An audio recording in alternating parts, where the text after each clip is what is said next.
Date আজি হৈ গ'ল 30 জানুৱাৰী, সময় 6:27 PM। যি চিলভাৰ আৰু নেচাৰেল কি কৰিছে আমি ডাঙৰ টাইম ফ্ৰেমত ফাৰ্ষ্ট টাইম চাই ল'ম ট্ৰেড কৰাৰ আগত। এনেকুৱা ধৰণৰ কি কৰিছে তাৰ ওপৰত ডিপেণ্ড কৰি আমি ট্ৰেড কৰিম। যদি চিলভাৰ যদি আমি চাওঁ, চিলভাৰ মাৰ্কেট বৰ্তমান আপ ট্ৰেণ্ডত চলি আছে। 1 আৱাৰত চাওঁ, 4 আৱাৰত যদি চাওঁ পুৰা বুলিছ মাৰ্কেট চলি আছে। আৰু টাৰ্গেট আমাৰ লাষ্ট এইটো 1400 লাষ্ট টাৰ্গেট আপচাইডত যাব পাৰে। যদি আমি 1 আৱাৰত যদি চাওঁ, দেখিছে বুলিছে এডোখৰ মাৰ্কেট চাইডৱে ৱেট কৰিছে। যদি বুলিছ কিবা কেণ্ডেল লয় আমি বাইং চাইডত যাব পাৰিম। যদি এইডোখৰ ব্ৰেক কৰে আমি চেলিং চাইডত ইমানলৈকে টাৰ্গেটৰ কাৰণে আজিৰ ল'লৈকে আমি টাৰ্গেটৰ কাৰণে চাব পাৰিম। ঠিক আছে, 1 আৱাৰ। যদি আমি 5 মিনিটত গৈ চাওঁ চিলভাৰ, দেখিছে এইটো এটা ৰেঞ্জ হৈ গ'ল। এইডোখৰ মাৰ্কেট 2টামান বজাৰ পৰা এইডোখৰতে মাৰ্কেট চাইড হৈ ৱেট কৰি আছে। যোনটো চাইডে ব্ৰেক কৰিব ভাল মোমেণ্টাম এটা দিব, আমাৰ টাৰ্গেটটো ৰিচিভ হৈ যাব। ৱেট কৰিব লাগিব এইটো চেটআপৰ কাৰণে। আমি যদি নেচাৰেল গেছ চাওঁ আৰু যদি আমি চাওঁ মাৰ্কেট নেচাৰেল গেছ ডাউন ট্ৰেণ্ডত চলি আছে মাৰ্কেট। আৰু এইটো এটা ৰিটেচমেণ্ট, লোৱাৰ হাই লোৱাৰ ল' বনাইছে, দেখিছে ন? লোৱাৰ হাই লোৱাৰ ল'তকৈ এইটো যেতিয়া ব্ৰেক কৰিছে এইটো ডাউন ট্ৰেণ্ড বুলি কয়। আৰু এটা ৰিটেচমেণ্ট, আমি ৰিটেচমেণ্ট বুলি ক'ম। আৰু নেচাৰেল গেছ আমি চেল চাইডত চাব পাৰিম, এইটো ৰিটেচমেণ্ট। আৰু এবাৰ হয়তো ইয়াত ছাপোৰ্ট ল'বলৈ আহিব পাৰে। তাৰপিছত যদি এইটো ডব্লিউ পেটাৰ্ণ বনি তাত যায়, আমি যদি 5 মিনিটত গৈ চাওঁ নেচাৰেল গেছ, ঠিকে আছে, এই লেভেলটো ব্ৰেক কৰিব লাগিব। এই লেভেলটো ব্ৰেক নকৰালৈকে আমি চেল চাইডত যাব নোৱাৰোঁ। বহুত ৱেট কৰিব লাগিব 2-3 বাৰ। তাৰপৰা যদি ব্ৰেক কৰে আমাৰ টাৰ্গেট ইয়ালৈকে হৈ যাব। যদি এইডোখৰত বুলিছ কিবা কেণ্ডেল বনে আমি আপচাইডত অলপ চাব পাৰিম, কিন্তু ৱেট কৰি চাব লাগিব ভালকৈ। আমি ট্ৰেড লৈ ল'লোঁ নেচাৰেল গেছত। নেচাৰেল গেছত চেল চাইডত লোৱাৰ কাৰণটো হ'ল ডাঙৰ টাইম ফ্ৰেম যদি আমি চাওঁ, দেখিছে নহয় ডাবুল টপ বুলি ক'লে এইটো এটা টপ আৰু এইটো এটা টপ, এই দুটা টপ বনাই টপটো ব্ৰেক কৰিছে, দেখিছে ন 30 মিনিটত। সেইটো কাৰণে আমি ইয়াত গৈ চেল চাইডত ট্ৰেড লৈছোঁ, দেখিছে অলৰেডি প্ৰফিট আৰম্ভ হৈ গ'ল। অলপ টাইম ৱেট কৰিলে আমাৰ টাৰ্গেট এচিভ হৈ যাব। অকণমান টাইম ৱেট কৰিব লাগিব। 1:3 হ'লে আমি কাটি দিম ট্ৰেডটো। সেইকাৰণে মই এক্সপ্লেইন কৰি আছোঁ, অকণমান টাইম ৱেট কৰক। প্ৰফিট চলি আছে কৰিব লাগিব, কাৰণ কেলৈ এইডোখৰত যদি আপুনি চাই এইফালে এইখন বহুত হোল্ডিং কৰিছিলে। আমি টাৰ্গেট এনেকুৱা মানলৈকে ৰাখিব পাৰিম, এইটো লেভেল ৱেট কৰিব লাগিব অলপ। চাই লওঁ কেনেকুৱা কি হয়, দেখাই আছে আহিলে, দেখিছে নহয় 1200-1100 প্ৰফিট চলি আছে, 1000 টকা।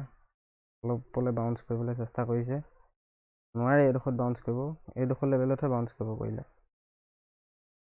ভলিউম দেখিছে কিমান কম, চেলিং চাইডত কিমান বেছি আহিছে দেখিছে ন? আৰু আমাৰ লছটো নহয়, কষ্ট হৈ যাব। চেলিং চাইডত এটা দেখিছে কিমান ভলিউম কম, এইফালে দেখিছে কিমান কম, এইকেইডালত বেছি আছিলে। কিন্তু এইকণৰ পৰা যেতিয়া চেলিং আৰম্ভ হৈ গ'ল, এইকণৰ পৰা চেলিং বেছি মানে এগ্ৰেছিভ চেলাৰ আহিছে। যিমান তললৈ গৈছে সিমানে চেল কৰা আৰম্ভ কৰিছে, মানে আমি ৱেইট কৰি আছোঁ।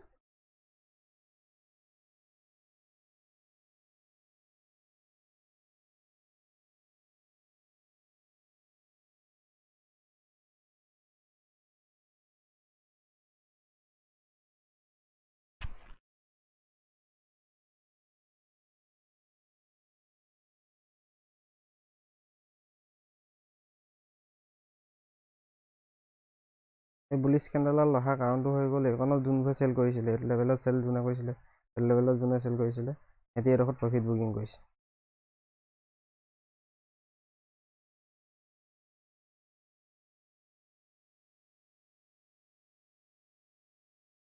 বাউন্স বেকৰ প্ৰয়োজন আছিলে, এতিয়া বাউন্স বেকটো লৈ ল'লে আমাৰ এছএলটো খাই দিব। মেইন কথাটো সেইটো কাৰণে ৱেইট কৰি আছোঁ। বাউন্সটো ল'লেও মানে যাতে বেছি বাউন্স নহয় তাৰ ওপৰত নজৰ ৰাখিব লাগিব।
ৱেইট কৰিব লাগিব, অলপ ৱেইট কৰিলে আমাৰ টাৰ্গেটটো এচিভ হৈ যাব।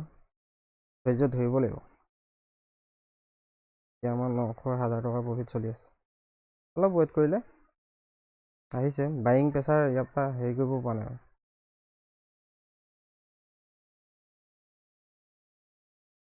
এইডোখৰ তলত যদি ক্ল'জ দি দিয়ে আমাৰ কাম হৈ যাব। মাৰ্কেট আৰু ওপৰলৈ লৈ যাব নোৱাৰে আৰু।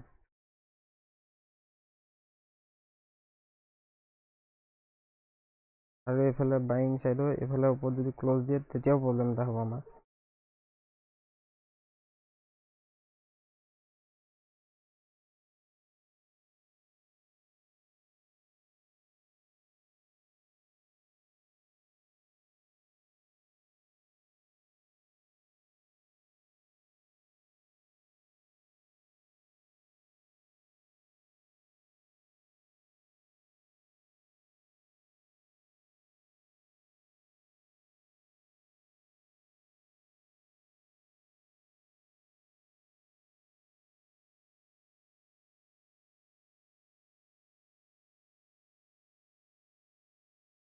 হৈ গ'ল অলৰেডি আমাৰ চাগে ডাউন চাইডত আহি গ'ল।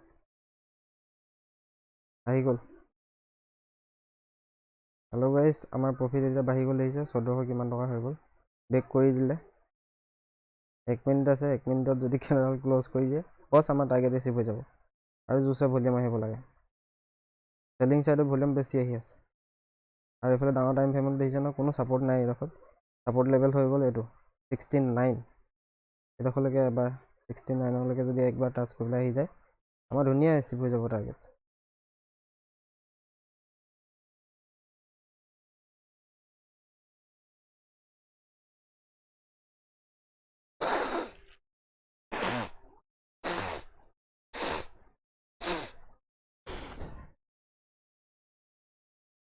ক্লজটো দিলেই হয় ইয়াত। নোৱাৰে এতিয়া বাইং কৰি লৈ যাব ওপৰত।